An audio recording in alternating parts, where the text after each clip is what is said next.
ನಾಯ್ಕ್ ನಾರಾಯಣ್ ಅವರೇ, ನೀವು 1970ರಿಂದ 1986ರವರೆಗೆ ಸೈನ್ಯದಲ್ಲಿ ಬೇರೆ ಬೇರೆ ಹಂತಗಳಲ್ಲಿ ಸೇವೆಯನ್ನು ಸಲ್ಲಿಸಿದ್ರಿ. 71ರ ಯುದ್ಧದಲ್ಲೂ ಕೂಡ ಭಾಗವಹಿಸಿದ್ರಿ. ಆ ನೆನಪನ್ನು ನಮ್ಮ ಶ್ರೋತೃಗಳ ಜೊತೆಗೆ ಹಂಚಿಕೊಳ್ಳಿ. ಖಂಡಿತ ಮೇಡಮ್, ನನಗೆ ತುಂಬ ಖುಷಿ ಆಗುತ್ತೆ.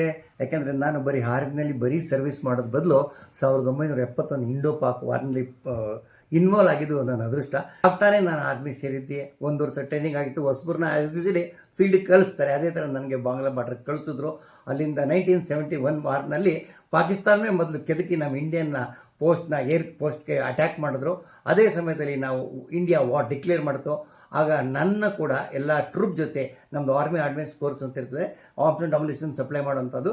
ನಮ್ಮನ್ನು ಇದಕ್ಕೆ ಪೋಸ್ಟ್ ಮಾಡಿದ್ರು.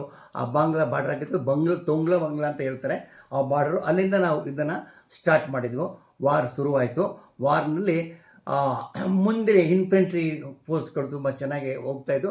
ನಾವು ಬೇಸ್ನಿಂದ ಆರ್ಮ್ಸ್ ಆ್ಯಂಡ್ ಆರ್ಮಿನೇಷನ್ನ ರೆಗ್ಯುಲರಾಗಿ ಸಪ್ಲೈ ಮಾಡ್ಕೊಂಡು ಹೋಗ್ತಾಯಿದ್ವು. ಸಕ್ಸಸ್ಫುಲ್ಲಾಗಿ ಆರ್ಮ್ಸ್ ಆ್ಯಂಡ್ ಆರ್ಮಿನೇಷನ್ನ ಸಪ್ಲೈ ಮಾಡೋದು, ಆ ವಾರನ್ನ ಗೆದ್ದು ಒಂದು ಸಪ್ರೇಟ್ ಬಾಂಗ್ಲಾದೇಶಕ್ಕೆ ವಿಮೋಚನೆ ಕೊಟ್ಟು ನನಗೆ ಅದರಲ್ಲಿ ತುಂಬ ಖುಷಿ ಆಯ್ತದೆ.